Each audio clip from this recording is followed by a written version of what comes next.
கனிமவள கொள்ளையை கண்டித்து நடந்து கொண்டிருக்கிற இந்த கண்டன பொதுக்கூட்டத்தை ஒருங்கிணைத்து நடத்துகிற தென்காசி மாவட்ட நாம் தமிழர் கட்சியின் உறவுகளுக்கும், பிரபாகரன் பிள்ளைகள் சீமானின் தம்பிகள் என்ன பேசுகிறார்கள் என்பதை கேட்பதற்காக ஆங்காங்கே பதுங்கியிருக்கிற திமுகவுடைய உடன்பரப்புகளுக்கும், எங்கள் பேச்சுகளை எடுத்துக்கொண்டு போய் எப்படியாவது தமிழ்நாட்டுடைய பிடிவெள்ளியாக இருக்கிற மரியாதைக்குரிய சின்னவர் உதயநிதி ஸ்டாலின் கொடுத்து இந்த திட்டத்தை நிறுத்த இருக்கிற காவல்துறை பெருமக்களுக்கும் உங்கள் அன்பு மகனின் அன்பு வணக்கம். என்ன பேசணும்னு நினைச்சனோ அதை அண்ணன் மரியாதைக்குரிய ஹிமாயின் அவர்கள் சிறப்பாக சொல்லிட்டாங்க. ரொம்ப சிம்பிள். இந்த பாட்டாக்குறிச்சியில ஒரு வனச்சரகத்தில், ஒரு பரம்பு என்று சொல்லப்படுகிற அந்த வனச்சரகத்தில் விளையாட்டு வளாகம் அமைக்கிறீங்களே, உங்களுக்கு தெரியாதா அப்படின்னு அண்ணன் ஹிமாயின் கேட்டார். உண்மையிலேயே ஒரு வனச்சரகத்தில் மான்களும் மயில்களும் முள்ளம்பன்றிகளும் முயல்களும் வன விலங்குகளும் வாழக்கூடிய ஒரு வனச்சரகத்தில் மூளையில ஒரு 30 கிராம் இருந்தா அவன் வைப்பானா? மூளை அளவுல 30 கிராம் இருந்தா அவன் வைப்பானா? நான் கேட்கிறேன், மரியாதைக்குரிய தமிழ்நாட்டுடைய விளையாட்டுத்துறை அமைச்சர் உதயநிதி ஸ்டாலின் அவர்கள் 5000 கோடி மத்திய அரசு தரவில்லை என்னோட உங்க அப்பா வீட்டு சொத்தையா கேட்கிறோம் அப்படின்னு கேட்கிறாரு. 5000 கோடி தரதுக்கு 400 கோடி கொடுத்த உடனே உங்க அப்பா வீட்டு சொத்தையா இருந்தாரு. நான் கேட்கிறேன், உங்க அப்பா வீட்டு சொத்தாரா இதை எடுத்து நீ வளாகம் கட்டுற? உங்க அப்பா வீட்டு சொத்தா? இது எங்க அப்பா வீட்டு சொத்து, என் தாத்தன் சொத்து, என் பாட்டன் சொத்து. இந்த நிலத்துக்காகத்தான் எங்கள் பாட்டன் புலித்தேவனும் எண்ணிக்காலடியும் எங்கள் சுந்தரலிங்கமும் எங்கள் அழகமுத்துக்கோணும் வெள்ளக்காரத்து போராடியது இந்த நிலத்துக்காகத்தான். அதுவும் ஒரு பிடி மண்ணை கூட தரமாட்டேங்க என்று போராடிய நிலத்துல 97 ஏக்கர்ல 17 ஏக்கர் எந்த மூளையில கொஞ்சோண்டு அறிவு இருந்தா கூட ஒரு மலையை உடைச்சு அதுல விளையாட்டு வளாகம் கட்டணும்னு யாராவது தென்காசியில் கூடிய இளைஞர்கள் உதயநிதி ஸ்டாலின் வீட்டை எங்களுடைய திமுக காங்கிரஸ் எம்எல்ஏ வீட்டை கட்டினாங்களா? ஐயா, சுரண்டையில சுந்தரபாண்டிபுரம் பேரூராட்சி பக்கத்துல இந்த பாட்டாக்குறிச்சி ஒன்றியத்துல ஒரு பரம்பு இருக்கியா, அந்த பரம்பை உடைச்சி எங்களுக்கு விளையாட்டு வளாகம் கட்டி கொடுத்தீங்கன்னா நாங்க நல்ல ஃபுட்பால் விளையாடுவோம், ஹாக்கி விளையாடுவோம், பேட்மிண்டன் விளையாடுவோம், நல்ல பயிற்சி எடுத்து ஒலிம்பிக்ல போய் நல்லா அப்படியே அருமையா வருவோம். அந்த மலையை உடங்கியா யாராவது ஒருத்தர் வச்ச கோரிக்கை சொல்லு. ஒரு கோரிக்கை. எத்தனை ஆயிரம் கோரிக்கைகள் கொடுத்திருக்கிறோம் கனிமவளத்தை கொள்ளையடிக்கார் என்று. அதை தடுக்க வக்கற்ற இந்த அரசு மலையை உடைச்சி வளாகம், இப்படி உடைச்சு வளாகம் கெட்ட போயிட்டாடா. சென்னை இன்னைக்கு வெள்ளத்தை தத்தரிச்சிருக்குது. அது பேரிடர் வந்து காப்பாத்திட்டாங்களாம். பேரிடர்ல ஏங்க ஒரு நாள் அந்த வெள்ளத்துக்குள்ள போயிட்டு வந்தாங்க. ஒரே ஒரு நாள் 7 நாள் காய்ச்சலோட தான் வந்திருக்கேன். மாத்திரை போட்டு வாய் முழுக்க இன்ஃபெக்ஷன் ஆயிடுச்சு. மலையில போயிட்டு வந்து அலர்ஜி ஆகி நாக்கு முழுக்க புண்ணா மாறி, அப்போ அந்த ஒரு நாள் போயிட்டு வந்த எனக்கு இவ்வளவு உடல் நோய் தொற்று வருதுன்னா அந்த தண்ணிக்குள்ளேயே கிடக்கிற அந்த மக்களுக்கு எவ்வளவு நோய் தொற்று ஏற்படும்? ஒருத்து சொல்லு. எங்க வீட்டுக்கு தண்ணி வரல. யாரு? திமுக கட்சிக்காரன். டே எங்கடா இருக்கீங்க நீங்களாம்? வானத்தது இருக்கீங்களா? தண்ணி உடனே வடிஞ்சிருச்சு. மழையே பெஞ்ச உடனே இயல்பு நிலைக்கு திரும்பியது. இயல்பு நிலைக்கு சென்னை திரும்பிருச்சு இல்ல? மழை பெஞ்சோட தண்ணி பூரா வடிஞ்சிச்சுல. அப்புறம் என்ன மண்ணாங்கட்டிக்கு 5000 கோடி மத்திய அரசு கேக்குற? எது கேக்குற? அதான் தண்ணியே நிக்கலையப்பா, அதான் வெள்ளம் பூரா வடிஞ்சிருச்சு. பேரிடர் டிசாஸ்டர் காப்பாத்திட்டீங்கல்ல, அப்புறம் எதுக்கு 5000 கோடி? வெள்ளமே இல்ல, தண்ணியே இல்ல, பேரிடர் வரல. 2015 விட நாங்க காப்பாத்திட்டோம். அப்புறம் எதுக்கு மக்களுக்கு 6000 ரூபா? எதுக்கு 6000 ரூபா? ஒண்ணு நீ 6000 ரூபா கொடுக்கறனா வெள்ளம் வந்திருக்கணும், மக்கள் கஷ்டப்பட்டிருக்கணும், தண்ணியில மிதந்திருக்கணும், அதனால 6000 ரூபா கொடுக்குற.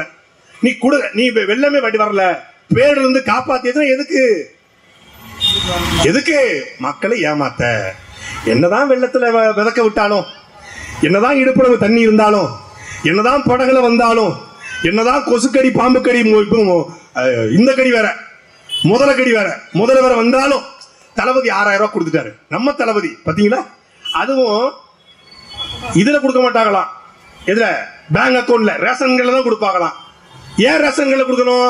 ரேஷன்களை கொடுத்தாதான் திமுகவுடைய கிளை செயலாளர், வட்ட செயலாளர், கொட்ட செயலாளர், சதுர செயலாளர், சந்து செயலாளர், பொந்து செயலாளர் எல்லாரும் வரிசையா போய் நின்றுட்டு 6000 ரூபாய் நம்ம தளபதி, நம்ம சின்னவர், இதென்ன உங்க அப்பா வீட்டு காசா? நான் கேட்கல, உதயநிதி கேட்கிறாருல, உங்க அப்பா வீட்டு காசாடா? உங்க அப்பா வீட்டு காசா? நாங்கள் பற்பசை தொடங்கி பால் வரைக்கும் செலுத்துகிற வரிப்பணம் இந்த 6000 ரூபாய். சாலை வரி, சுங்க வரி, வீட்டு வரி, தண்ணி வரி, நாங்கள் மின்சாரத்தை செலுத்துகிற பணம், நாங்கள் கார் வாங்கினா வரி, இருசக்கர வாகனம் வாங்கினா வரி, வாட்ச் வாங்கினா வரி, சட்டை வாங்கினா வரி, இந்த வரியை தாண்டா நீ என்ன பண்ற? 6000 ரூபாயை கொடுக்குற. என்னமோ இவருங்க அப்பா வீட்டு காசுல இருந்து எடுத்து கொடுத்த மாதிரியும் 6000 ரூபாய் மக்களுக்கு கொடுத்தாச்சு. ஒரு தனி மனிதன், ஒரு முதலாளி நினைத்தால் சென்னை முழுக்க சோறு போட முடியும்.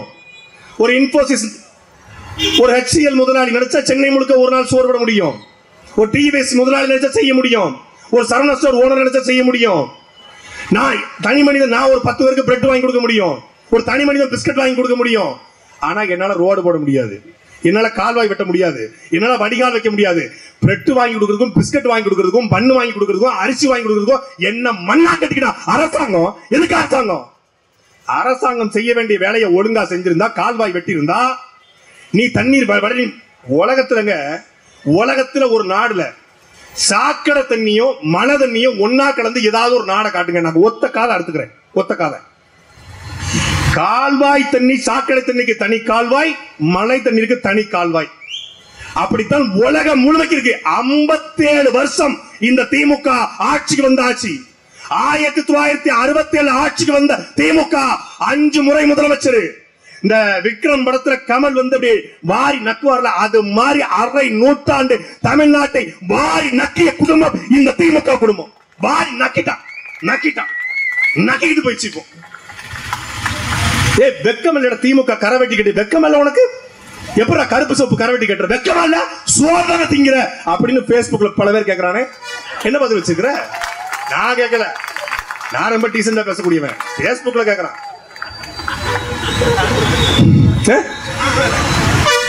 குறைந்தபட்ச அறிவு, குறைந்தபட்ச சூழலியல், குறைந்தபட்ச இயற்கை ஆர்வம் இருந்திருந்தால் ஒரு மலையை நீ உடைப்ப. எதுக்கு? தென்காசியில வேற நிலைமை இல்லையா? தென்காசியில சரி விளையாட்டு வளாகம் கட்டணும், உலக தரத்துக்கு விளையாட்டு வீரர்களை உருவாக்கணும், ஒலிம்பிக்கு அனுப்பணும், சர்வதேசத்துக்கு அனுப்பணும், அம்பு எறிதல், வீட்டு எறிதல், கல் எறிதல், குண்டு எறிதல், துப்பாக்கி சுடுதல், இது போன்ற பயிற்சிகளுக்கு வீரர்களை தயார்படுத்தணும். சூப்பர், வாழ்த்துக்கள், கங்க்ராச்சுலேஷன், ஓகே. அதற்கு எதற்கு மலையை உடைக்கிற? உனக்கு விளைநிலம் வேணுமா? நான் தர்றேன். நான் இல்ல, வா. அதே பாட்டாக்குறிச்சி பக்கத்துல சுரண்டையில கேரளாக்காரன் 100 ஏக்கர் 200 ஏக்கர் வாங்கி போட்டிருக்கான். வா வா. அவன் எதுக்கு வாங்கி போட்டுக்கான்? விவசாயம் பண்ண வாங்கி போடல, அவன் மார்க்கெட் பண்ண வாங்கி போட்டுக்கிறான். 10 வருஷம் கழிச்சு இது டபுள் ரேட்டா மாறும், ட்ரிபிள் ரேட்டா மாறும் சொல்லி எங்களுடைய விளைநிலங்களை, விவசாய நிலங்களை வாங்கி பிளாட் போட்டு வச்சிருக்கான். அதை எடுத்துக்கோ. உனக்கு தேவை 17 ஏக்கர் தானே, 100 ஏக்கர் எடுத்துக்கோ. ஏன்? பரந்தூர் விமான நிலையத்திற்காக விவசாய நிலங்களை அழிக்க துடிக்கிற இந்த அரசு ஒரு மலையாள தண்டு 17 ஏக்கர் வாங்க முடியாதா? இந்த கேள்விக்கு உண்ட பதில் இருக்கா? மாவட்ட ஆட்சியர், மரியாதைக்குரிய எங்க அண்ணன் சொன்னாரு, மாவட்ட ஆட்சியர் பெரிய அறிவாளி. அண்ணன், நம்ம நினைச்சுக்கிட்டு இருக்கோம் அந்த தாசில்தாரு, ஆர்இ, ஆர்டிஓ, பிடிஓ, இந்த கலெக்டர் இவெல்லாம் அறிவாளின்னு. அவன் என்ன அறிவாளி?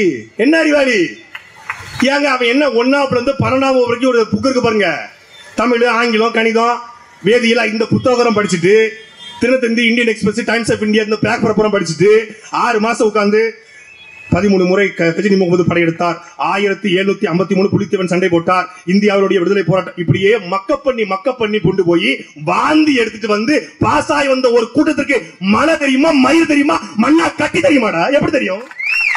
மண்ணின் மகன் ஒருத்தன் கலெக்டர் ஆனா, மண்ணை நேசிக்கிற ஒருத்தன் மாவட்ட ஆட்சியர் ஆனா, மண்ணை நேசிக்கிற ஒருத்தன் அவன் வட்டாட்சியரா மாறினா அவனுக்கு தெரியும். நீ மனப்பாடம் பண்ணி போய் வாந்தி எடுத்துட்டு அப்படி ஐபிஎஸ் ஐஏஎஸ் அறிவாளி நினைச்சிட்டு இருக்கீங்க.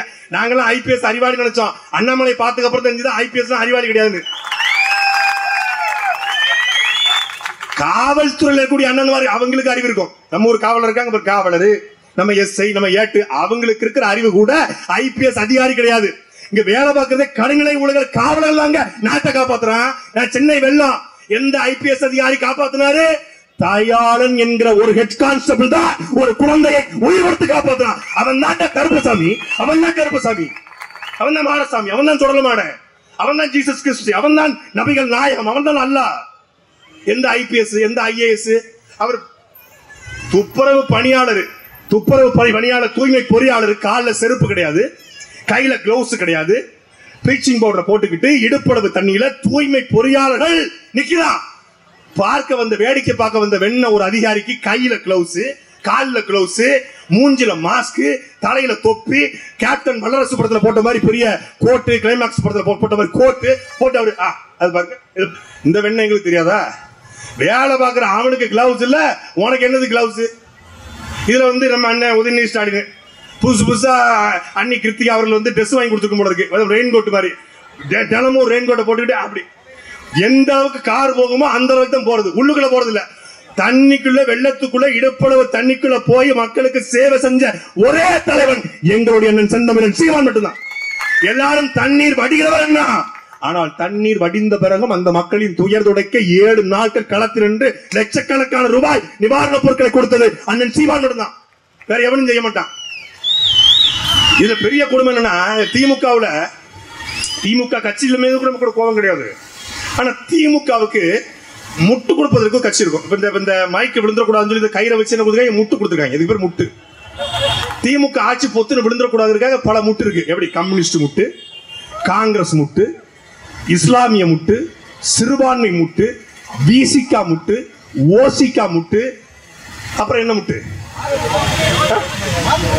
அப்புறம் 2, 3, 4 முட்டு இருக்கு. கோலத்தூர் மணி, கோவை ராமகிருஷ்ணன், திருமுருகன் காந்தி, சுபவீர பாண்டியன், நிறைய முட்டு இருக்கும்.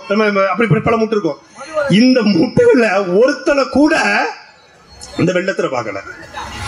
வெள்ளத்துல எதுவும் அடிச்சுட்டு போயிடுச்சா, இல்ல ஏதாவது முதலகத்துல தின்னுட்டு போயிருச்சா, இல்ல என்னன்னு தெரியல.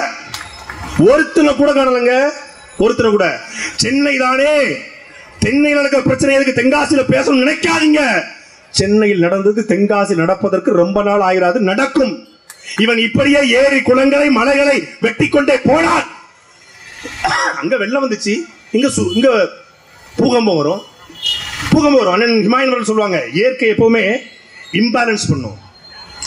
ஒரு பக்கம் நீங்க மலையை உடைக்கிறீங்க, அந்த மலை எதுக்காக படைக்கப்பட்டிருக்கு? ஒரு பக்கம் பள்ளம் இருக்கிறது, ஒரு பக்கம் மேடு இருக்கிறது. ஒரு பூமியை தாங்கி நிற்கிற எப்படி ஒரு படிக்கற்கள் போல, ஒரு பக்கம் திராசுல கல்ல நீங்க வச்சீங்கன்னா இந்த பக்கம் மேல போகும். ஈக்குவலா வச்சாதான் திராசு நிற்கும். தராசு போலதான் இந்த பூமி பந்து. ஒரு பக்கம் நீங்கள் மலைகளை வெட்டி கொண்டே போறீங்க, அது தன்னை சமன்படுத்த என்ன பண்ணும்? ஒரு ஆட்டும். அப்படி ஒரு ஆட்டும் போது அப்புறம் தெரியும், அங்க சுரண்டை இருக்காது, கம்பளி இருக்காது, அப்புறம் அச்சமடம் இருக்காது, வீராணம் இருக்காது, விகே புதூர் இருக்காது, தென்காசி இருக்காது, பாவூர் சத்திரம் இருக்காது. நாங்க அப்படி பெருமையா மீசையை பெருசா வச்சுக்கிட்டு நாங்க குருந்தமொழி, சரிங்களா, குருந்தமொழி ஜமீன் இருக்கட்டும். அப்புறம் நீ மலைய வட்டப்புறம் குருந்தமொழி ஜமீனா இருந்தானே, சொக்கம்பட்டி ஜமீனா இருந்தானே, எல்லா பட்டியும் இங்கே தான் கிடக்கணும். இப்ப சொல்லலாம் நாங்கள் ஆண்ட பரம்பரை. எனக்கு ரொம்ப பெரிய சந்தேகம் என்னன்னா, ஒரு 2 பேரும் கொலை பண்ணிட்டு வந்துட்டான். நம்ம அண்ணன் ஒருத்தர் வழக்கறிஞர், ஏன்டா வெட்டன்னு கேட்டான். என்ன அவன் நம்ம சாதி ரொம்ப அசிங்கமா பேசிவிட்டான். என்ன சொன்னா, அவன் நம்மளை வெட்டு, நம்ம பிள்ளைய கெட்டுன்னு சொல்லிட்டான். அப்ப அவனை சும்மா விடுதா? என்ன பண்ண, நேரம் போன பார்த்துக்கிடுங்க, போய் சரட்டு வெட்டணும். எத்தனை பேர் இருந்தான்? 7 பேர் இருந்தான். சரட்டு வெட்டி போட்டு வந்துட்டோம். நான் சரண்டாவில் தான் இருக்கோம்னே, எங்களுக்கு யாரும் எங்களை அடிக்கப்படாது, நான் உங்களை தான் வந்திருக்கோம், கை மேலே விடாம பார்த்துக்கிடுங்க, என்ன ஒன்று நம்ம பார்த்து பண்ணிக்கிடுதோம் அப்படின்னா. சரிட்டு இன்ஸ்பெக்டருக்கு போன போட்டு நம்ம அண்ணன் உங்களுக்கு யாரும் தெரிஞ்சிருக்கோம். நம்ம அண்ணன் போன போட்டு நம்ம தம்பி 7 பேர் வரான், பார்த்து பண்ணிக்கிடுங்க அப்படின்னு முடிச்சு விட்றாப்புல. அப்போ அதுக்கப்புறம் போனதுக்கப்புறம் சொல்லுதாரு, அந்த அண்ணனே சொல்றாரு, இதுவரைக்கும் இந்த தென்காசி திருநெல்வேலி மாவட்டத்தில் அதிகமாக மலைகள் வெட்டப்படுது, அதிகமாக கனிம வளங்கள் வெட்டப்படுது, அதிகமாக மணல் கொள்ளை அடிக்கப்படுகிறது, அதிகமாக செம்மண் திருடு போகிறது, அதிகமாக மரம் திருடு போகிறது. ஒருத்தன் கூட நான் புலித்தேவன் வாரிசு, நான் மருதுவாண்டி வாரிசு, நான் தீரன் சின்னமலையின் வாரிசு, நான் நென்னி காலாடியின் வாரிசு, நான் சுந்தர லிங்கத்தின் வாரிசு, நான் அழகமுத்து கோட் வாரிசு, என் மண்ணை எப்படா அள்ளுவன்னு ஒரு மணல் கோரி அதிபரையோ ஒரு கல்கோரி அதிபரையோ வெட்டியதாக ஏண்டா செய்திகள் கேட்டார். ஏன் இல்ல? என் பொண்ணு நீ தொட்டா வெட்டுவன்னு சொல்றிய, என் மண்ணு தொட்டா வெட்டுவன்னு ஏன்டா சொல்லல? அப்புறம் என்னடா மயிர் சாதி? என்ன சாதி? பொண்ணை வெட்டினா நீ தொடுவ, பொண்ணு பேசினாலே வெட்டுவ. உன் மண்ணை வெட்டி கொண்டு போறானே பாட்டாக்குறிச்சியில. கடந்த 2 நாளைக்கு முன்னாடி மரியாதைக்குரிய எங்க மாவட்ட செயலர் அண்ணன் வின்சன் அவர்கள் செய்தி அனுப்பினாரு. புளியரை செக் போஸ்ட்ல 500 லாரி காலையிலே ஐயப்ப பக்தர்கள் கிட்டத்தட்ட 3 மணி நேரம் காத்திருக்கிறான், போக முடியல. ஏன்? 500 லாரியும் உன்னுடைய மண், உன் பாட்டனும் கூட்டனும் என்ன சாதியில நீ பிறந்திருக்கிறியோ அந்த சாதிக்காக உருவாக்கி வச்ச மலையை வெட்டி கொண்டு போறோம். உனக்கு கோவம் வரல? நாங்க தேவர், நாங்கள் நாடார், நாங்கள் தேவேந்திரர், நாங்கள் கோனார், நாங்கள் பண்டாரம், நாங்கள் ஆசாரி, நாங்கள் பிள்ளைமா. இப்ப இல்ல திருநெல்வேலி மட்டும் தான் எல்லா ஜாதிக்கும் இப்ப இது. நாங்க யாரும் தெரியுமில்ல, நாங்க ஆசாரி, நாங்க கோனாரு, நாங்க செட்டியார், எல்லாமே பெருசு பெரிய மீச, எல்லாருக்கும் ஒரு சாதி தலைமை, எல்லாமே ஆண்ட பரம்பரைன்னு போட்டுக்கிறது. ஆண்ட பரம்பரைன்னு போட்டுக்கிற ஒருத்தன் கூட ஏண்டா உன் மலையை காப்பாத்த ரோட்ல இறங்கல? ஏன் இறங்கல? மஞ்ச சிகப்பு, மஞ்ச பச்சை, மஞ்ச கருப்பு, மஞ்ச சிகப்பு என்னென்னமோ போட்டுக்கிறான். பட்டாப்பட்டி டவுசர் மாதிரி சாதி கட்சி கொடி வச்சுக்கிறான். ஏன் ஒருத்தன் கூட வரல? ஒரே ஒரு நாள் வருவான். எப்போ? அந்த சாதி கட்சியுடைய இறந்த நாள் பிறந்த நாளுக்கு வருவான். வந்துட்டு ஒரு முழக்கம் ஓடி முடிஞ்சு சோழி முடிஞ்சு கிளம்பிடுவான்.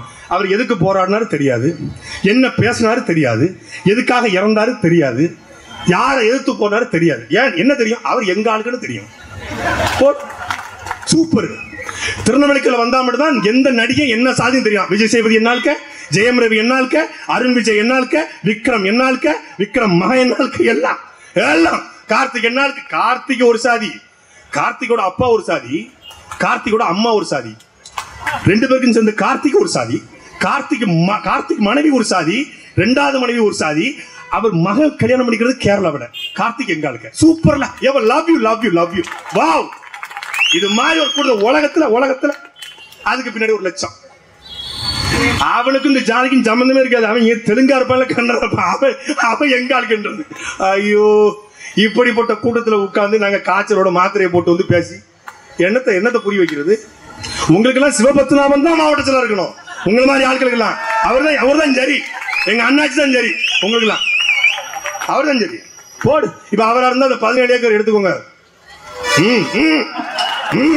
வெட்டுங்க. எங்களுக்கு கமிஷன் இப்ப அவருக்கு அதான் பிரச்சனை இருக்கும். கமிஷன் போச்சு. மாவட்டத்தில் வந்து பயபுள்ள சாட்டை துறைமுகம் பேசி கெடுத்துட்டானே அப்படின்னு அவருக்கு அதான் இருக்கும். பயபுள்ள தேவையில்லாம சின்ன பையில செலுத்தி. ஏன்னா அந்த சமூகம் அப்படி சீர்கட்டுச்சு. நியாயத்தை சொல்வதற்கு, உண்மையை பேசுவதற்கு இங்க வாய்கள் இல்ல. பேசினா வழக்கு. இப்ப இதை பத்தி பேசினா வழக்கு போடுவான். எங்களுக்கு இப்ப ஒரு தடவை கொசு கடிக்கும் போது வலிக்கும், ஒரு தடவை கடிச்சா வலிக்கும், 2வது தடவை கடிச்சா 3 சாரியை முடிச்சு கடிச்சிட்டு போல, நான் தூங்குறேன், நீ ஓரமா உட்காந்து கடிச்சிக்கிட்டு. அதே மாதிரி ஒரு தடவை வழக்கு போடும்போது தான் கொஞ்சம் லைட்டா கசந்தது. அப்புறம் 11 வழக்குனாங்க. இந்த வருஷம் எனக்கு தெரியாமலே 3 வழக்கு போட்டிருக்காங்க. எனக்கே தெரியல. இந்த வடிவேல் சொல்லல, இந்த இவனுக்கு நான் தான் கடை வச்சு கொடுத்துருக்கேன், பட் அவனுக்கே தெரியாது அப்படிங்கிற மாதிரி. அது மாதிரி அவங்களே போட்டுக்கிட்டாங்க. என்ன ஒரு 3 வழக்குல பெயில் எடுக்கணும் உங்களுக்கு, எடுத்துறாங்க. ஒண்ணும் இல்லை, பிரச்சனை. 14 ஆயிடுச்சு. ஆட்சி முடிவுக்குள்ள 20 வழக்கு போட்டுருவாங்க.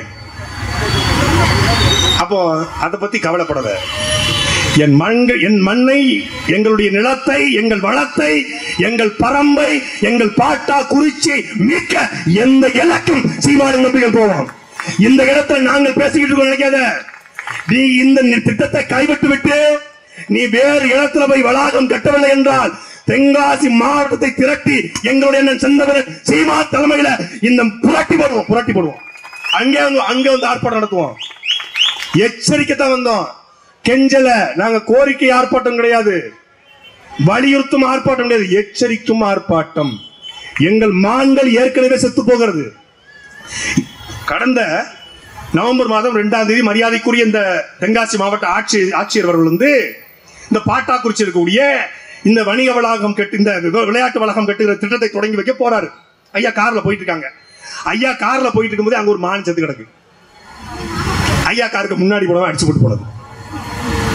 அதை பார்த்த பிறகு உங்களுக்கு மனசாட்சி உள்ள, மனித நேயம் உள்ள, குறைந்தபட்சம் இயற்கை அறிவுள்ள எவனாவது ஒருத்தன் இந்த இடத்தை தேர்ந்தெடுப்பானா?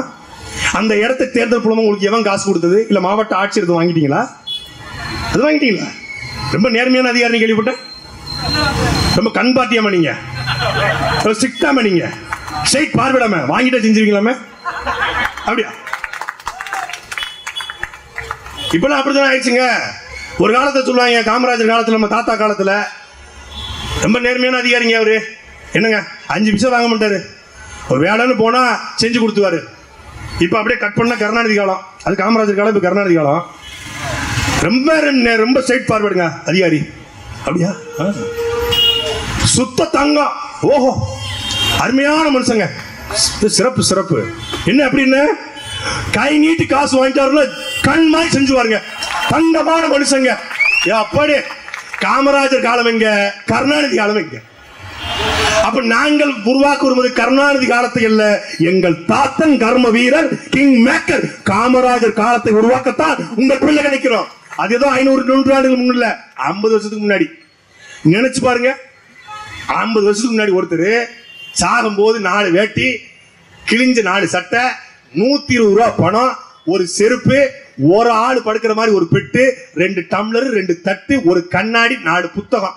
உலகத்துல இப்படி ஒரு தலைவன் இருந்து முதலமைச்சர் 2 மூலை இருந்திருக்கான்னு சொன்னா நம்ப மாட்டான். அது 2K கிட்ஸ் நம்பவே மாட்டான். கிட்ஸ் பண்ணாதீங்க பூமரங்களுமா சொல்லுவான். அவ்வளவு வாய்ப்பு இல்ல. இப்ப ஜெகத் ரச்சகனுக்கு 2 லட்சம் கோடி சொத்து. ஏவா வேலுக்கு, காவா வேலு அந்த ஆளு பேரு, ஏவா வேலுக்கு 1 லட்சம் கோடி சொத்து. KNL சொத்து என்னதுக்குள்ள நீ நானும் செத்துருவோம். அதுபோல் KKSSR 50,000 கோடி. அப்படி ஒவ்வொரு அமைச்சரும் ஊழலை திளைக்கிறான். செந்தில் பாலாஜி 140 நாளா போய் உள்ள 140 நாள் ஆச்சு. அவன் சொல்றான், சென்னையிலுக்கு வெள்ள தண்ணியே வடிஞ்சிருச்சுடா, வெள்ளத்துல இருந்து மக்களை மீட்டுட்டீங்க, இந்த ஜெயில இருந்து எப்படா எங்களை மீட்டுவீங்கன்னு அவன் கேட்கறான். அப்ப என்னைய பார்த்தா உனக்கு இழிச்சா பைய மாதிரி இருக்குல்ல, டவுட்டுக்கு எங்க ஆத்தா வாங்கினான்னு நினைச்சிட்டு அவன் உள்ள உட்காந்து புலம்பிட்டு இருக்காப்ல, நமக்கு காவலர் அங்க தூது சொல்லிட்டு இருக்காங்க. எப்படி பாருங்க. அப்போ ஒவ்வொரு அமைச்சரும் ஊழல்ல திளைச்சு வாழ்றான். இப்ப இந்த மரம், இந்த மலையை ஏன் வெட்டுறான்?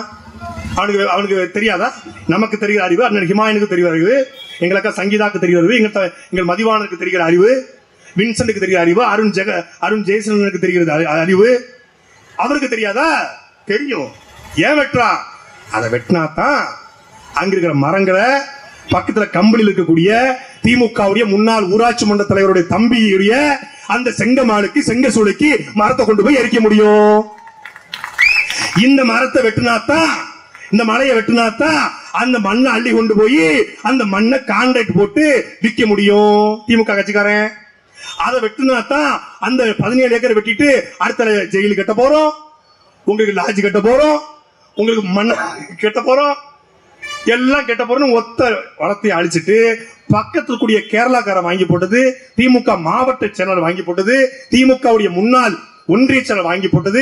இந்த நிலத்துடைய மதிப்பெல்லாம் உயர்ந்தாதான் அவங்க நல்லா வாழ முடியும். அப்படி வாழ்ந்தாதான் அதிகாரிகளுக்கு கமிஷன் கிடைக்கும். அதிகாரிகள் பொண்டாட்டி கடத்துல 50 ஓடுக்கு தாடி தொங்கும். அந்த எச்ச புத்திக்காக தாண்டா இந்த மலையை வெட்டி விற்கிற. வேற என்னத்துக்கு? நான் சொல்றது பொய். நீ வழக்கு போடியா மேல? நான் சொல்றது பொய். அங்க மான் வாழல, மயில் வாழல, மரங்கள் வெட்டப்படல. அந்த மரங்கள் வெட்டி கம்பெனி ஊராட்சி மன்ற தலைவருடைய தம்பியோட சங்கமாருக்கு போல. நீ சத்தியமா இருந்தா, நீ ஆம்பளை இருந்தா வழக்கு போடுறா. டாக்குமெண்ட்ரி எடுத்துக்கிட்டு இருக்கேன். எவையமா இந்த இதுல காசு வாங்கினா, இந்த வளாகத்தை அமைப்பதற்காக யார் யாருக்கு காசு போச்சு, யார் யார் லாபம் அடைய போறா என்பதை ஆவண படமா எடுத்து முகத்திரைய கிழிக்கல. நான் சீமான் தம்பினடா. உலக முழுமைக்கு, தமிழ்நாடு முழுமைக்கு கனிமூலத்தை கொள்ளையடிக்க போராடிட்டு இருக்கோம். எங்க ஊர்ல உட்கார்ந்துக்கிட்டு நீ வணிக விளையாட்டு வளாகம் கட்டுற, மண்ணாங்கட்டி வளாகம் கட்டுறன்னு யார் அழுது உன்ட்ட? ஏய், இந்த தென்காசி மாவட்டத்தில் வாழ்கிற மக்களுக்கு கழிவறை கட்டித்தர பக்கத்தை நீ எங்களுக்கு விளையாட்டு வளாகம் கட்டி தரையடா. இந்த பேருந்து நிலையம் மனசாட்சி உள்ள தம்பிமார்கள் நிற்கிறாங்க, படித்த பிள்ளைகள், அறிவார்ந்தவர்கள், தென்காசியில் உள்ள அறிவார்ந்த அண்ணன் தம்பிகள், மாமன் மச்சான்கள், சிந்திகள். இந்த பேருந்து நிலையத்திற்குள்ள கழிவறைக்குள்ள இந்த தென்காசி சட்டமன்ற உறுப்பினர் மரியாதைக்குரிய பழனி நாடார் அவர்கள் போய்விட்டு வெளியே வருவாரா? வெளியே வந்தால் நான் காங்கிரஸ் சேர்றேன். சொல்லு, நான் காங்கிரஸ் சேர்றேன்டா. என்னை சேர்க்க மாட்டேன், அது வேற விஷயம். சேர்றேன். இந்த கழிவறை எங்க ஊர் வீராணத்து வயிறு வலி வந்துருச்சு. வீராணத்துல கழிவறை இருக்கா? பக்கத்துல கூடிய VK புதூர்ல கழிவறை இருக்கா? எங்க இருக்கு?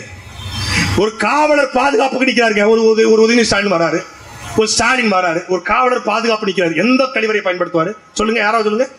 என்ன கழிவறை கட்டித்தர வக்கில்ல, ஒரு சுடுகாடு கட்டித்தர வக்கில்ல, சாலை போட வக்கில்ல. ஆலங்குளத்திலிருந்து வீராணம் சாலை எங்க தாத்தா காமராஜர் காலத்துல போட்ட சாலை.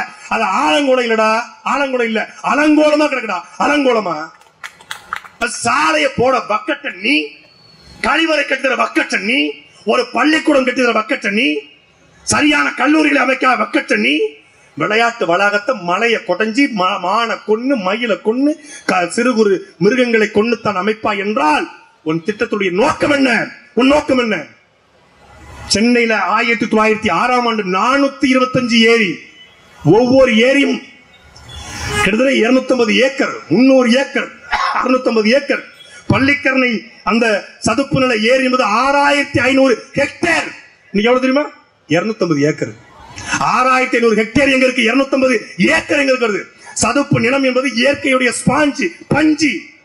ஒரு பஞ்சுக்குள்ள தண்ணியை ஊற்ற ஊற்ற பஞ்சு பிடித்துக் கொள்ளும், அது அமுக்கினாதான் வெளியே வரும். அதே போல இயற்கையாக அமைந்த ஒரு பஞ்சு தான் சதுப்பு நிலம். அந்த சதுப்பு நிலம் எவ்வளவு தண்ணீர் வந்தாலும் தன்னகத்தை வைத்துக் கொள்ளும். அந்த பள்ளிக்கரணையை நீ சரியாக வைத்திருந்தால் சென்னையில வெள்ளமே கிடையாது. வெள்ளமே கிடையாது.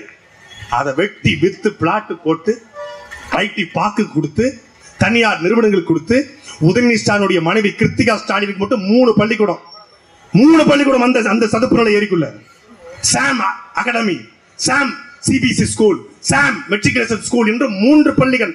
சன்சைன், மரியாதைக்குரிய ஸ்டாலினுடைய மகள் சந்தாவரையுடைய சன்சைன் அந்த பள்ளிக்கரணை சதுப்பு நில ஏரிக்குள்ள இருக்கிறது. ஏவாளுடைய ஐடி பார்க் நிறுவனம் அங்கே சதுப்பு நில ஏரிக்குள்ள இருக்கிறது. காஞ்சி காமக்கோடி மருத்துவமனை அந்த சதுப்பு நில ஏரிக்குள்ள இருக்கிறது. காமாட்சி ஹாஸ்பிட்டல் அந்த பள்ளிக்கரணை சதுப்பு நில ஏரிக்குள்ள இருக்கிறது. அப்புறம் தண்ணி வராம என்ன வரும்? எவ்வளவு திருட்டு பயிலுங்க பாருங்க. சேலத்துல ஒரு தியேட்டருங்க, மாடர்ன் தியேட்டர். 1935ஆம் ஆண்டு சுந்தரம் என்கிற ஒரு தமிழர் வெளிநாடு சென்று திரைத்துறையை கற்றுக்கொண்டு கொல்கத்தா போய் திரைப்படத்துறை நுட்பங்களை கற்றுக்கொண்டு சவுத் இந்தியாவில் தென்னிந்தியாவில் ஆரம்பிக்கப்பட்ட முதல் ஸ்டுடியோ. இப்போ Vijaya Vauhini studio, BGP studio, அங்க இருக்கக்கூடிய ஏவிஎம் ஸ்டுடியோ, இதுக்கெல்லாம் முன்னோடியாக இருந்த ஸ்டுடியோ மாடர்ன் தியேட்டர்ஸ். 150 படங்கள், தமிழ், தெலுங்கு, கன்னடம், மலையாளம், ஆங்கிலம், சிங்களம், இந்தி உட்பட பல்வேறு மொழிகள்ல 150 படங்களை எடுத்த நிறுவனம். மந்திரி குமாரி, அலிபாபு 40 திருடர்கள் போன்ற அருமை ஆகச்சிறந்த படங்களை எடுத்த நிறுவனம் அந்த நிறுவனம். சாண்டோ சின்னப்பா தேவரை உருவாக்கிய நிறுவனம் அந்த நிறுவனம். மனோரமாவை உருவாக்கிய நிறுவனம் அந்த நிறுவனம். அதே போல மரியாதைக்குரிய அண்ணாதுரைக்கு வேலை கொடுத்து அவரை அறிஞராக மாற்றிய நிறுவனம் அந்த நிறுவனம்.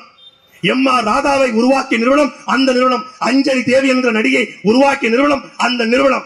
அந்த நிறுவனம் அழிஞ்சிருச்சு. அவங்க அப்பா இறந்துட்டாரு, பிள்ளைங்க தடுமாறிட்டான். 10 ஏக்கர் நிலம் பறிபோயிடுச்சு. அதை ஒரு வடநாட்டுக்காரன் வாங்கிட்டான். வெறும் 2400 ஸ்கொயர் ஃபீட் மட்டும் தான் இருக்கு. ஒரு மாடர்ன் தியேட்டர்ஸ், ஒரு ஆர்ச் இருக்குங்க. 1935ஆம் ஆண்டு கட்டப்பட்ட ஆர்ச். நம்ம ஐயா ஸ்டாலின் போய் ஒரு செல்ஃபி எடுக்கிறாரு, எடுத்து போறாரு, மலரும் நினைவுகள்னு. அந்த உரிமையாளரை மாவட்ட ஆட்சியர் தொடர்பு கொண்டு ஸ்டாலின் அவங்க அப்பா கருணாநிதிக்கு இந்த இடத்த ஒரு சிலை கட்டணும்னு விரும்புறாரு, அந்த இடத்த கொடுக்குறியான்னு கேட்டிருக்காரு. நான் வீட்டில் கேட்டு சொல்றேன்னு அவன் சொல்லியிருக்கிறேன். அவன் ஒரு சேட்டு மார்வாடி தானே இங்க வந்து பிழைக்க முடியும், நம்ம ஊருக்காரன் எப்படி பிழைக்க முடியும்? அவன் வர்றான், அவன் ஸ்டாலினை சந்திக்கிறான். எப்ப என்னப்பா, எங்களுடைய தர்பான தலைவர் தாட தலைவர் ஐயா, என்னுடைய டாடி அப்பா தலைவர்கள் இருக்காங்க இல்லையா, கணக்கில் இருக்க கருணாநிதி, அவருக்கு ஒரு ஸ்டேச்சு வைக்கலாம் இருக்கா. ஸ்டேச்சு உங்களுக்கு தெரியும் சால, அதுக்கு உங்களுடைய லேட்டை, அதாவது உங்களுடைய இடத்த நீங்க செயல்பட விரும்புகளா, யோசிச்சு சொல்லுங்க அப்படின்னு இருக்காரு. இல்லைங்க நான் வீட்டில் கேட்டுட்டு சொல்றேன் அப்படின்னு இருக்காங்க. நீங்க தெளிவா பயப்படாதீங்க, இந்த இடத்த நீங்க எனக்கு கொடுக்கணும் கட்டாயப்படுத்தல, ஆனா நீங்க தருவிக்கிட்டு அப்பி கிடக்கு இருக்கு, தராபா நீங்க போயிருவீங்களா அப்படின்னு இருக்காப்ல. நேரம் வீட்டுக்கு போனவன் இப்படி சொல்றாங்க, செல்ஃபி எடுத்து போட்டாங்க, இடத்த கேட்கறாப்புல, இவன் என்ன செய்யறதுன்னு கேட்டு டிஸ்கஸ் பண்ணிக்கலாம். இல்ல வேணாம்ப்பா, நமக்கு அந்த நினைவாவே வச்சிருவோம், அதை உடைக்க வேணான்னு இருக்காங்க. திருப்பி கலெக்டர் கூப்பிட்டு, என்னப்பா என்ன முடிவு எடுத்திருக்க? இல்லைங்க நம்ம வீட்டில் பேசணும், ஒன்னும் ஒத்து வரல ஜி, மேரா பி ஜி ஜி ஹே அமரா லேண்டுகே நோ கர்த்தா ஹேன்ட்டு அவன் வடநாட்டுக்காரன் தானே, அரை தமிழ்ல பேசிட்டான். அப்படியா? இதே ரவிச்சந்திரன் மாதிரி அங்க ஒரு சியான ரவிச்சந்திரன், அவர் பேர் கார்மேகம். இந்த மாவட்ட ஆட்சியருடைய வேலையை புறம் பாருங்க. இதே மாதிரி ஒரு மாவட்ட ஆட்சியர் அங்க சேலத்துல, பேரு கார்மேகம், IAS. அவர் போய் நேர வண்டி தாசில்தாரு, RDO, PDO, BA, ஊர்ல இருக்கிற லொட்டு லொசுக்கு, மண்ணாங்கட்டி, கருப்பட்டி, சிரட்டை எல்லாத்தையும் அள்ளி போட்டுக்கிட்டு போய் எதை இடத்த அளக்கிறாராம். டேப் வச்சு அளந்து இது ஹைவேஸ்குள்ள வருது. ஹைவேஸ்குள்ள என்ன வெண்ணைகளா 1935 கட்டின லாட்ஜ் 2023 தான் ஹைவேஸ்ல இருக்குன்னு கண்டுபிடிச்சிருக்காங்க. ரமணா படத்தை சொல்லுவாங்கல்ல, இப்பதான் இதுவே கண்டுபிடிக்கீங்களாடா. சரி, அது எப்படி அந்த ஆட்சி மட்டும் கடைத்தா ஹைவேஸ்ல வருது? ஏன்னா அங்கதான் கருணாநிதிக்கு செலவைக்க இடம் தரலன்னு சொன்னதுனால அது ஹைவேஸ்ல வருது. ஊருக்குள்ள என்ன பண்ணுவாங்கன்னா, ஊருக்குள்ள ஒரு ஏதாவது ஒரு புறம்போக்கு நிலம் இருக்கும். அந்த நிலத்துல கொண்டு போய் மாட்டை கட்டுவாங்க. மாட்டை கட்டிட்டு அப்படியே இருப்பாங்க. அப்படி யாரும் கண்டுக்கலையா அப்படின்னு மாட்டை கட்டுவாங்க. கொஞ்ச நாள் வக்கீல போடுவாங்க. எப்ப வக்கீல போட்டுருக்காங்க, கோமாதா குளமாதா மாடு திங்கிறதுக்கு வக்கீல போட்டு வச்சிருக்கேங்க. ஏய் அரசு இடம்பா பாத்துக்க. இல்ல நீ எப்ப சொன்னாலும் காலி பண்ணி கொடுத்துரு, ஐயா தெய்வம் எங்க ஐயா தோற அப்படிம்பாங்க. அப்படியே கொஞ்ச நாள் கழிச்சு ஒரு பந்தலை போடுவாங்க. பந்தலை என்ன பந்தல் போட்டிருக்க, கோமாதா குளமாதா மாடு பசுமாடு தெய்வம்னே அம்மனே, நம்ம அம்மை முத்தாரம்மே காமாட்சம்மே நினைதுன்னே. சரி சரி ரைட்டு. திருப்பி 6 மாசம் கழிச்சு போனா அந்த பந்தலை பிடிச்சிட்டு ஹாஸ்பிட்டல் சீட்டு போட்டுப்பாங்க. என்னப்பா ஹாஸ்பிட்டல் சீட்டு? அண்ணே ஒரே மாசம் மழையில அந்த பந்தல் விழுந்துச்சுன்னா அதனால ஹாஸ்பிட்டல் சீட்டு போட்டுக்கோம்னே. அண்ணன் எப்ப சொல்லில காலி பண்ணி கொடுத்துறோம்னே. திருப்பி போய் பார்த்தோம்னா அந்த இடத்துக்கு இந்த சைடு கேப்ல பட்டா போட்டு பத்திரம் போட்டு 45 வருஷமா அங்கதான் வாழ்ந்துட்டு இருக்கோம்மா. அதுதான் இப்ப சேலத்துல கட் பண்ணா இந்த காவாடி பைய ஊர்ல என்ன பண்றானோ அதேதான் அங்க பண்றாங்க. இது எங்க அப்பா. இது எதுக்கு செலவைக்குன்னு தெரியுமா உங்களுக்கு? கருணாநிதி வேலை பார்த்த இடமா? அது கருணாநிதி வேலை பார்த்த இடம்லாம் செலவைக்கணும்னா தமிழ்நாடு முழுமைக்கும் செலவைக்கணும்டா. தமிழ்நாடு முழுமைக்கும் எதுக்கு சொல்றோம்னா, கட்சி வேலை பார்த்திருக்காரு. தமிழ்நாடு முழுமைக்கும் கட்சி வேலை பார்த்திருக்காரு. ஊருக்கு பொதுக்கூட்டம் போட்டிருக்காரு, மாநாடு போட்டிருக்காரு, திருமணி கூட்டம் போட்டிருக்காரு. தமிழ் கருணாநிதியுடைய கால்படாத கிராமங்களே இல்லைன்னு சொல்றாங்களே, அதுக்காக சொல்றேன், வேற எதுக்காக சொல்றேன். கண்ணுக்கு முன்னாடி சோசியல் மீடியா இருக்கும் பொழுது, கண்ணுக்கு முன்னாடி ஊடகங்கள் இருக்கும் பொழுது, லட்சக்கணக்கான மக்கள் பார்த்து கொண்டு இருக்கும் பொழுதே ஒரு இடத்தை போய் ஆட்டைய போடணும்னு நினைக்கிறான். கருணாநிதிக்கு தமிழ்நாட்டில் சிலையே இல்லையா? சென்னையில அரசு மருத்துவமனையில 20 அடிக்கு சிலை, மெரினா பீச்சில் சமாதி, போதாதுக்கு 89 கோடியில பேனா சிலை. அது வைக்க போறது இல்ல, வச்சாலிங்க அண்ணன் விட மாட்டாரு. அதுக்கப்புறம் அரசு மருத்துவமனைக்கு கருணாநிதி பெயரு. ஐயா நல்லா ஜூம் பண்ணி எடுங்க காவலர். அரசு மருத்துவமனைக்கு கருணாநிதி பெயர். இதுதான் ரொம்ப முக்கியமான கட்டம். சப்ஜெக்டுடைய ஹார்ட் பீஸ் இதுதான். மதுரையில கருணாநிதி பேர்ல 250 கோடியில லைப்ரரி, திருக்குடியில கருணாநிதி பேர்ல 150 கோடியில கோட்டம், கருணாநிதி கோட்டம். தமிழ்நாடு முழுமைக்கும் மாநகரத்தில் கருணாநிதி சிலை. எல்லா ஊர் பேருந்து நிலையத்துக்கும் கலைஞர் கருணாநிதி பேருந்து நிலையம், கலைஞர் கருணாநிதி மருத்துவமனை, கலைஞர் கருணாநிதி நகரு, கலைஞர் கருணாநிதி ரோடு, கலைஞர் கருணாநிதி தெரு, கலைஞர் கருணாநிதி வீதி, கலைஞர் கருணாநிதி தண்ணி, கலைஞர் கருணாநிதி சுடுகாடு. டாஸ்மாக் மட்டும் தான் வைக்கல. Kalaignar Karunanidhi TASMAC, Kalaignar Karunanidhi rum, Karunanidhi gym, Karunanidhi wine, Karunanidhi vodka, Karunanidhi கோட்ரு, கருணாநிதி பிராண்டி. இது மட்டும் தான் வைக்கல, எல்லாத்துக்கும் வச்சான். இந்த தமிழ் படம் ஒரு படத்துல Shiva international airport, Shiva beach, Shiva சுடுகாடு, சிவா வயல்வெளின்னு போடுவான். அதே மாதிரி விளம்பர அறிப்பு. எங்க நீங்க நாட்டுக்கு நல்லது செய்திருந்தால், நீங்கள் மக்கள் போற்ற அளவுக்கு வாழ்ந்திருந்தால் மக்கள் உங்களை கொண்டாடுவான். நீங்கள் விளம்பரப்படுத்த தேவையில்லை. இன்னைக்கு சின்ன பிள்ளைகிட்ட போய் கேட்டாலும் காமராஜர் யார் என்று சொன்னா கல்வி கண்டிருந்த எங்கள் தாத்தா என்று சொல்லுங்கடா. கருணாநிதி யார் என்று கேட்டா சர்க்கரையில ஊழல் பண்ண திருட்டு கருணாநிதி என்று சின்ன பிள்ளைகள் சொல்லும்டா. அதான்டா வரலாறு. நான் சொல்லல திருட்டு கருணாநிதி. திமுகவோட மாணவரணி அமைப்பாளர் கூட ராஜீவ்காந்தி சொல்லியிருக்காப்ல. சக்கரனார் களி சதிகார கருணாநிதி சொல்லியிருக்காப்ல. போய் வேணா அவன்கிட்ட போய் கேட்டுக்க. கேட்பாங்க, நீங்க எப்படி சொல்லலாம் திருட்டு கருணாநிதி? என்ன நீங்க உங்கள்கிட்ட எவிடன்ஸ் இருக்குமாங்க? ஏன்னா இவங்க எவிடன்ஸ் எல்லாம் வச்சுதான் திருடுவேன். சென்னை தாம்பரத்தில் வெள்ளங்க, தாம்பரத்தில் வெள்ளம் 525 வீட்டுல திருட்டு. பத்திர பேப்பர் பச்சலா பாத்தீங்களா? 525 வீட்டுல திருட்டு. ஏன் வெள்ளத்தை பத்தி திருடுன்னு அவனை கேட்டிருக்காங்க. மற்ற நேரத்தில் திருடணும்னா சிசிடிவி பார்த்து கண்டுபிடிச்சிடுறாங்க. இப்பதான் சிசிடிவி ஒர்க் ஆகல, மின்சாரம் இல்ல, தண்ணியில திருட்டு ஓடினாலும் திரட்டி ஓடிட முடியாதுல, அதுதான் திருடணும். திருநவன் பாதி பேர் திமுக கவுன்சிலர் இருப்பான் போல இருக்கு. ஏன்னா எந்த ஏரியால கரண்ட் வரல, எந்த ஏரியால சிசிடிவி ஒர்க் ஆகல, எந்த ஏரியால யார் வீட்டுல தாலி செயின் பெருசா இருக்குன்னு பார்த்து பார்த்து கிளம்பிருக்காங்க. பூரா தென் மாவட்டத்துக்கு வந்துருச்சுங்க. திருநெல்வேலி, தூத்துக்குடி, நம்ம மளிகை வச்சு நம்ம அண்ணாச்சி மாதிரி எல்லாம் வந்துட்டாங்க. கிளம்பி பூரா ஆட்டையை போட்டு போயிட்டாங்க. 30 பவுன், 40 பவுன், 20 பவுன், 525 வீட்டுல டிசம்பர் மாதம் 7ஆம் தேதி மட்டும் திருட்டு பதிவாயிருக்கு தாம்பரம் மாநகராட்சியில. பொய் சொல்லல, தினத்தந்தி செய்தி இருக்குது. அதே மாதிரிதான் எவிடன்ஸே இல்லாம திருடுற கூட்டம் தான் இந்த திருட்டு திமுக கூட்டம். அந்த தாம்பரத்தை கிளம்பண்டாங்கல்ல, கட் பண்ணு, இப்படி எவிடன்ஸே இருக்காது, ஒரு ஆதாரம் இருக்காது, தடயமே இல்லாம திருடுவாங்க. சண்டைக்கோழி படத்துல மீராஜாசின்னு சொல்லுவோம், தப்பு செய்யறது முக்கியம் இல்ல, தடயம் இல்லாம செய்யணும். அது எழுதப்பட்டது கருணாநிதிக்காகத்தான். தடயமே இருக்காது. ஏவா வேலுக்கு சொத்து இருக்கு உனக்கு தெரியும், ஜெகத் ரட்சகனுக்கு சொத்து இருக்கு உனக்கு தெரியும், நயினார் நாகேந்திரனுக்கு சொத்து இருக்குது உனக்கு தெரியும், சிவபத்மநாப அண்ணாச்சிக்கு எங்க சொத்து இருக்குன்னு கூட எங்க அண்ணன் வில்சனுக்கு தெரியும். அவர் தான் எனக்கு எடுத்து கொடுத்தாரு, வின்சென்ட் அண்ணன். இதை போட்டு விடுங்க, காவு சுத்திரம் பக்கத்துல புது வீடு பிள்ளை பேர்ல வாங்கியிருக்காரு, போட்டு விடுங்கன்னு சொன்னது எங்க அண்ணன் வின்சென்ட் தான். அவர் ஏன் மேல கோவப்பட்டாரு, ஐயா தகவல் கொடுத்த தெய்வங்கள் இங்க இருக்கியா. அப்படி ஒவ்வொரு மாவட்ட செயலாளருக்கும் சொத்துக்கு தெரியும். ஸ்டாலினுக்கு சொத்துக்கு யாருக்கா தெரியுமா? எங்க ஏவாவேலு 1980 இருந்து தாங்க எம்எல்ஏ. ஜெகத் ரட்சகன் 1990க்கு பிறகுதான் அரசியல் பெரிய ஆளா வர்றாரு. அது சொல்லப்போனா 2009க்கு அப்புறம் தான் திமுக ஜொலிக்கிறார் எம்பி ஆகி. செந்தில் பாலாஜி 2001க்கு அப்புறம் தான் அவர் எம்எல்ஏ ஆகி அமைச்சராகி வர்றாரு. இவங்க கிட்ட இத்தனை கோடி இருக்குன்னா 1967 இருந்து இந்த ஏவாவேலுக்கும் ஜெகத் ரட்சகனுக்கும் செந்தில் பாலாஜிக்கும் KKSSRக்கும் KN நேருக்கும் பொன்முடிக்கும் அன்பில் மகேஷ் பொய்யாமலைக்கும் எப்படி திருடணும் என்று கற்றுக் கொடுத்த கருணாநிதி குடும்பத்துக்கு எவ்வளவு சொத்து இருக்கும் யாராவது கண்டுபிடி முடியாது. அதுதான் அங்கதான் நிக்கிறான்.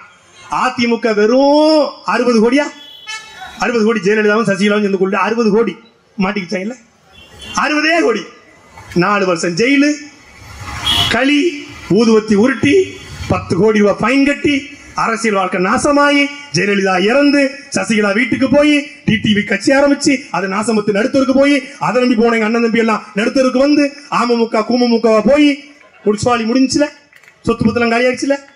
இவங்க கட் பண்ண இவங்க அவன் வெறும் 60 கோடி சொத்து சேர்த்தான்.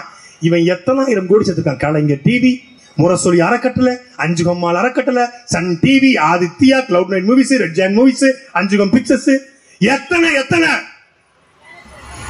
ஏன்னா அதிமுக திருடுவதில் எல்கேஜி, இவன் திருடுவதில் பிஎஸ்டி. இவன் பிஎஸ்டி முனைவர் பட்டம் மட்டும் கண்டுபிடிக்க முடியாது. எப்பேற்பட்ட கொம்பம் வந்தாலும் சரி, எங்க இறை என்பு நேர்மையான அதிகாரி, அந்த அதிகாரியவே திணறடிச்சாங்களா 2 வருஷம் ஆட்சியில. இவங்க ஆட்சிக்கு வருவான்னு தெரிஞ்சோன்னே சகாயம் ரிசைன்மெண்ட் வீட்டுக்கு போயிட்டாரு. சொடல வேலையை விட்டு போயிட்டான்னு சொல்லலாம். இந்த வடிவேல் படத்துல கிடத்த காலம் கவலை, சொடல வேலைக்கு வரமாட்டேன், வேலை ஆயிரமே போயிட்டாரு சகாயம். முடியாதுப்பா முடியாது. அவர் சொன்னாரு 17 முறை என்னை பணியிட மாற்றம் செய்தார்கள், என்னை பணியிட மாற்றம் செய்யலாம், என் நேர்மையை பணியிட மாற்றம் செய்ய முடியாது என்று எச்சரித்த சகாயமே போயிட்டார். முடியாது. கண்ணன், கர்ணன், இயேசுபிரான், நபிகள் நாயகமே வந்தாலும் இவங்க பக்கத்தில் நிற்க முடியாது. நான் வரல, நான் பூமிக்கு வரலன்னு போயிடுவான். ஏன் சொல்லுவாங்க, அநீதிகளை கண்டால் கர்ணன் அவதரிப்பான், கண்ணன் அநியாயத்தை கண்டால் கண்ணன் அவதரித்து வருவான். அநியாயம் நடக்குது, வெள்ளம் நடக்குது, 4000 கோடியை காணும், பல கோடி ஊழல். ஏன் கண்ணை அவதரிக்கல? கண்ணை வந்தா கண்ணை நெஞ்சில் இருக்கக்கூடிய கவச குண்டலத்தை அறுத்துட்டு போயிருவாங்க. அப்படிப்பட்ட களவாணி பள்ளிவனுங்க ரோட்டை நடமாட முடியுமா? யம தர்மம் இவ்வளவு அநீதி நடக்கிறது, இந்த யமனுக்கு கண் இல்லையா? அடே யமா, இவங்களை தூக்கு, நம்ம கெஞ்சிடும். யம இறங்கி வந்தா என்ன ஆகும்? யம வச்சிருக்க தடாய தண்டமா தடாயுதமா அதை தூக்கி போயிருவாங்க. அதை இறக்கி கொண்டு போய் போட்டு நல்லா சேட்டுட்டு வித்து முத்துட்டு அடக்க வச்சிருவாங்க. அப்ப வரமாட்டான், ஒரு போய் வரமாட்டான். உங்களை காப்பாத்த யார் வருவா? கண்ணனும் வரமாட்டான், கர்ணனும் வரமாட்டான், உங்களை காப்பாத்த யாரும் வரமாட்டான். உங்களை காப்பாத்த வரப்போற ஒரே பிள்ளைகள் பிரபாகரன் பிள்ளைகள், சீமானி தம்பிகள் மட்டும்தான் வருவோம். அநீதியை கண்டா அவனை வதைப்பான்ல, நாங்க நிற்போம். பாருங்க, பாட்டாக்குறிச்சியில் அநீதி வந்து நிக்கிறோம்ல, சொல்லுக்கு முன் செயல் வழக்கு போட போற மதுரை உயர்நீதிமன்றத்தில் வேலை நடந்து கொண்டிருக்கிறது. வெறுமனையா பேசிவிட்டு கலைந்து விடும் நினைக்காதீர்கள். மதுரை உயர்நீதிமன்றத்தில் இந்த பாட்டாக்குறிச்சி இடம் தொடர்பாக வழக்கு போட்டு அதை தடுத்து நிறுத்தவரை நாங்கள் ஓய போறதில்லை. சம்பந்தப்பட்ட அத்தனை பேரையும் மதுரை உயர்நீதிமன்ற வளாகத்தில் நிப்பாட்டுவோம். அது மாவட்ட ஆட்சியரா இருந்தாலும் சரி, வட்டாட்சியரா இருந்தாலும் சரி, இல்ல கொட்டாட்சியரா இருந்தாலும் சரி, யாரா இருந்தாலும் சரி. விளையாட்டு உங்களுக்கு விளையாட்டு. அண்ணன் ஹிமாயன் அவர்கள் சொன்னது போல தமிழ்நாட்டிலேயே அதிகமான கனிம வள கொள்ளை நடப்பது தென்காசியில. நமக்கு ரத்தம் கொதிக்குது. என் மரத்தை வெட்டினால் வைக்க முடியும், மணல் அழிவிட்டால் கூட மணல் உருவாகிவிடும். இந்த மரம் வெட்டப்பட்டால் ஒரு 10 வருஷத்துல மரம் வளர்ந்துடும். ஆனால் மலையை வெட்டுனா கருணாநிதி, ஸ்டாலின், எடப்பாடி, அண்ணாமலை, மோடி எல்லாரும் சேர்ந்து ஒரு மலையை உருவாக்கி காட்டு. இந்த மலையை வெட்டாருங்க. இப்ப நாங்க உருவாக்க போறோங்க. மாவட்ட ஆட்சியர் மரியாதைக்குரிய ஐயா ரவிச்சந்திரன் ஐஏஎஸ் அவர்களே, வட்டாட்சியர், கொட்டாட்சியர், தாசில்தார் அவர்களே, விஏஓக்களே வாங்க, அறிவு சார்ந்த பெருமக்களே வாங்க. ஒரே ஒரு இந்த பாட்டாக்குறிச்சி மலைக்கு பதிலாக, இந்த பரம்புக்கு பதிலாக நாங்கள் இந்த தென்காசிக்குள்ளே ஒரு மலையை உருவாக்க போறோம். உருவாக்கி காட்டு. நீ உருவாக்கி காட்டிட்டு அங்க வெட்டு. நாங்களும் சேர்ந்து வந்து வெட்டுறோம். நாங்களும் வர்றோம் மண்வெட்டி கடப்பாறையோட. உன்னால் உருவாக்க முடியாத ஒன்றை அழிப்பதற்கு உனக்கு எந்த உரிமையும் எந்த தகுதியும் கிடையாது. அப்படி எப்படி உருவாக்குவ? இப்படித்தான் சோமாலியா வளங்கள் கொள்ளையடிக்கப்பட்டது, சக்கையாக புளிந்து இன்னைக்கு பஞ்சம், பசி, பட்டினி. இப்படித்தான் லிபியா. உலகம் முழுமைக்கும் வளச்சுரண்டல் இப்படித்தான் நடக்கிறது. எந்தெந்த ஊர்ல வளச்சுரண்டல் நடந்ததோ இன்றைக்கு கையேந்தி நிற்கிறான்.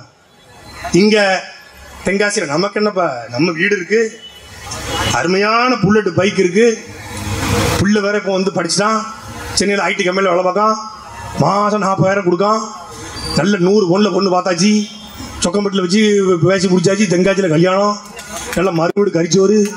ஏன் எனக்கு என்ன? எனக்கு மலையை வெட்டினா மண்ணாங்கட்டி வெட்டினா எனக்கு என்ன? நீ தென்காசிக்காரன், குழு குழுன்னு காத்து வருது, இந்த திமிர தானே, இந்த திமிரு தானே. இவன் 50 வருஷம் இவன் ஆட்சியில் இருந்தோம்னா குற்றால மலையில ஒரு சொட்டு தண்ணி வராதுங்க. எழுதி வச்சுக்கோங்க, ஒரு சொட்டு வராது. இதுவே 1950 குற்றாலம் இருந்த நிலைமைக்கும் இப்ப இருக்கிற நிலைமைக்கும் தண்ணீர் வற்றி போய் விட்டது. தண்ணீருடைய சுவை மாறிவிட்டது. உலகத்திலேயே ஒரு தூய்மையான குடிநீர், சுகாதாரமான குடிநீர் நம்முடைய குற்றாலத்திலிருந்து வருகிற அருமையான மூலிகை தண்ணீர் தான் என்பது ஆய்வு. இன்றைக்கு எப்படி இருக்கிறது? அதற்கு அடுத்தபடியாக நம்முடைய தாமிரபரணி, தமிழ்நாட்டிலேயே உருவாகி தமிழ்நாட்டிலே கடல்ல கலக்கிற ஒரே ஆறு நம்முடைய தாமிரபரணி. அந்த தாமிரபரணியில 60 விழுக்காடு சாக்கடை கலந்து இன்னைக்கு நச்சா மாறிடுச்சு. 60% சாக்கடை. ஏங்க ஒரு ஒரு ஒரு முட்டாப்பைய கூட்டங்க, முட்டாப்பைய கூட்டம் ஆத்துக்குள்ள கொண்டு சாக்கடை கிடக்குறான். தென்காசியில் சாக்கடை எங்க போய் கிடக்குது? யாராவது ஒருத்தர் சொல்லுங்க. தென்காசியின் சாக்கடை எங்கே கிடக்குது? நீ மானம் உள்ள, ரோசம் உள்ள மக்கள் பணி செய்கிற தலைவர்களாக இருந்திருந்தால், நான் கேட்பது வெறும் சட்டமன்ற உறுப்பினருக்கு மட்டுமல்ல, பாராளுமன்றத்தை யார் ஜெயிச்சா? நான் போயிடுறேன். அந்த அவரை தனுஷ்குமார்னு ஒருத்தர் இருந்தாலும் தெரியாது. இதே தென்காசியில் நின்று எங்களுடைய மதிவானனுக்கு நீ பாராளுமன்றத்தில் நீ அனுப்பியிருந்தா என்ன நடந்திருக்கும்? இந்த மழை வந்து இது வந்திருக்குமாடா? வந்திருக்குமா? இது வந்திருக்குமா? தனுஷ்குமார் எனக்கு தென்காசி தான். ஊருக்காரனுக்கே தனுஷ்குமார் பேர் தெரியல, எங்க இருக்காருன்னு தெரியல. தெய்வம் ஓட்டு கேட்டு வரும்போது கடைசியா பார்த்தது தெய்வம் மாட்டாரா? அதாவது இப்படி சொல்ல, ஐயத்தில் வாழ்வாங்க வாழ்வர்கள் வானூரில் தெய்வத்தில் வைக்கப்படும், அதுக்காக சொன்னேன். அப்படி பேர் தெய்வம் போல வாழ்ந்துட்டு இருக்காரு, மறைஞ்சிருக்காரு. தெய்வம் மறைஞ்சுதான் இருக்கும். அது மாதிரி பாருங்க, எம்பியை ரோட்ல பார்க்க முடியாது, எம்எல்ஏ பார்க்க முடியாது. இன்னும் 4 மாசத்துல பாருங்க தனுஷ்குமார் எம்பி நல்ல பல்லு புன்னகைகளை காட்டிக்கொண்டு அருமையா வந்து விடுவார்கள். புன்னகை சிரிப்போடு அருமையா. உங்கள் ஓட்டு உதயசூரியனுக்கு. விவசாயிகளின் சின்னம் உதயசூரியன், உழைப்பாளியின் சின்னம் உதயசூரியன், மாணவர்களின் சின்னம் உதயசூரியன், ஏழைகளின் சின்னம் உதயசூரியன். 1967 அண்ணாதுரை ஓட்டு கேட்டார், ஏழைகளின் சின்னம் உதயசூரியன். 1971 கருணாநிதி ஓட்டு கேட்டார், ஏழைகளின் சின்னம் உதயசூரியன். 2001 ஸ்டாலின் ஓட்டு கேட்டாரு, ஏழையின் சின்னம் உதயசூரியன். 2021 உதயநிதி ஸ்டாலின் ஓட்டு கேட்டாரு, ஏழையின் சின்னம் உதயசூரியன். 1967 இருந்து 2021 வரைக்கும் ஏழையாவே வச்சிருக்கிறது தான் இந்த உதயசூரியன். 60 வருஷமா தான் ஏழையா இருப்ப. 60 வருஷமா. சிங்கப்பூர் நம்மை விட சின்ன தேசம், எப்படி போயிடுச்சு பாரு. ஜப்பான் தமிழ்நாட்டுக்கு நிகரான தேசம், எப்படி போயிடுச்சு பாரு. உலகத்தில் நாம் கொண்ட மக்கள் தொகை கொண்ட நாடுகள் உலக தரத்துக்கு போயிட்டான், சர்வதேச தரத்துக்கு. இவன் வல்லரசாகும், வல்லரசாயிரும், அப்புறம் வல்லரசாயிரும், வல்லரசு ஆயிரும். வல்லரசு ஆகலாம், வல்லரசு ஆகணும், ஆகும்ல, ஒரு நாள் ஆகும், நல்லா ஆகும்டா, ஆகும், நல்லா ஆகும். வடக்கு நாடு பட்டியலிருந்து தூக்கி 154 இடத்துக்கு கொண்டு போயிட்டான். பெண்களுக்கு பாதுகாப்பட்ட தேசமா உருவாக்கி விட்டான். ஒரு நாளைக்கு 40 லட்சம் மக்கள் இரவு உணவு இல்லாமல் உறங்க போறான்னு சொல்றான். இவன் வல்லரசு ஆகுது. வல்லரசு ஆகாத சந்தானம் சொல்ல போய் டல்லரசு தான் ஆகும். இது வல்லரசு ஆகாது. சாக்கடை கலந்த தண்ணீரை கொண்டு போய் நதி நீரிலே கலக்கிற ஒரு தேசம் எப்படிடா வல்லரசு ஆகும்? எப்படி வல்லரசு ஆகும்? கழிவறைக்கு வழி இல்லாமல் சாலை ஓரங்களிலே, பேருந்து நிலையங்களிலே, ரயில்வே தண்டவாளத்துக்கு அருகே உட்கார்ந்து மலம் கழிக்கிற ஒரு தேசம் மயிர்லையாட வல்லரசு ஆகும்? மயிர்லையாவும்? அதை கட்டி கொடு. வீட்டுக்கு வீடு கழிவறை, ஊருக்கு ஊர் கழிவறை, ஊருக்கு ஊர் நூலகம், ஊருக்கு ஒரு உடற்பயிற்சி கூடம், ஊருக்கு ஊரு சுடுகாடு, பொது சுடுகாடு, தேவரையும் நாடாரையும் தேவேந்திரையும் செட்டியாரையும் முதலியாரையும் துடைக்க ஒரே சுடுகாடு உருவாக்கி கொடுறா. அப்புறம் கட்டாணி விளையாட்டு வளாகத்தை அது இருக்கவன்ட்ட சமத்துவம் பேசுற, சமூக நீதி பேசுற, சாதி ஒழிப்பு பேசுற. இதே ராதாபுரம் தொகுதியில அப்பாவுடைய சொந்த ஊர் பக்கத்துல ஒரு தாழ்த்தப்பட்ட ஒடுக்கப்பட்ட சமூகம் என்று ஆரியர்களால் பிற்படுத்தப்பட்ட எங்கள் ஆதி குடி பறைய சமூகத்தை சார்ந்த ஒரு தங்கை இறந்து போகிறான். ஒரு அக்கா பிணத்தை புதைக்க முடியல. சபாநாயகர் அப்பாவை ஊருக்குள்ளேயே சுடுகாட்டை கொண்டு போய் புதைக்க முடியல. எங்களுடைய நாம் தமிழர் கட்சியுடைய அண்ணன்மார்களும் அக்காமார்களும் சேர்ந்துதான் அந்த பிணத்தை அடக்கம் செய்தார்கள். அப்புறம் என்ன சமூக நீதி வச்சிருக்கிற? அதை சரி செய்ய முதல்ல. அப்புறம் மலைய வெட்டுறது, வளாகம் கட்டுறதா யோசிக்கலாம். அன்பிற்குரிய மக்களே, அழிந்து கொண்டிருக்கிறோம், அழிவின் விளிம்பி நிற்கிறோம். அதனால தான் இழந்ததை மீட்போம், இருப்பதை காப்போம் என்ற முழக்கத்தோடு உங்கள் பிள்ளைகள் உங்கள் முன்னே நிற்கிறோம். தென்காசி என்பது இயற்கை வளங்கள் நிறைந்த பகுதி.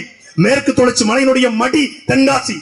அந்த மாவட்டம் அழகான மாவட்டமாக இருக்க வேண்டுமா, இல்லை அழிவின் விளிம்புக்கு செல்ல வேண்டும் என்பதை மாணவ தமிழர்கள் நீங்கள் உணர வேண்டும். படித்துக் கொண்டிருக்கிற பிள்ளைகள், இளைஞர்கள், நீங்கள் ஒவ்வொருவரும் இந்த பாட்டாக்குறிச்சி நிலம் சம்பந்தமாக சமூக வலைதளங்களில் உங்கள் கருத்தை பதிவு செய்யுங்கள். சேவ் பாட்டாக்குறிச்சி என்கிற ஹேஷ்டேக்கை பயன்படுத்தி ஒவ்வொரு இளைஞரும் நம் மண்ணை காக்க நிக்கணும். நீ சொல்ற நான் தேவர் ஜெயந்திக்கு வாழ்த்து போடுற, நான் தேவேந்திரர் நீ சுந்தரலிங்கனாருக்கு வாழ்த்து போடுற, நான் நாடா என்று காமராஜரை கொண்டாடுற, நான் கோடா என்ற அழகுமுத்தை கொண்டாடுற. சாதிக்காக பேஸ்புக்லையும் வாட்ஸ்அப்லையும் ட்விட்டர்லையும் இன்ஸ்டாகிராம்லையும் சண்டை போடுகிற இளைஞர்களை ஒரே ஒரு முறை நம் மண்ணை காக்க சண்டை செய்வோம். Save Pattakurichi, save Tenkasi from PMK என்ற ஹேஷ்டேக்கை பயன்படுத்தி நம் மண்ணை மீட்போம். நன்றி, வணக்கம். நாம் தமிழர்.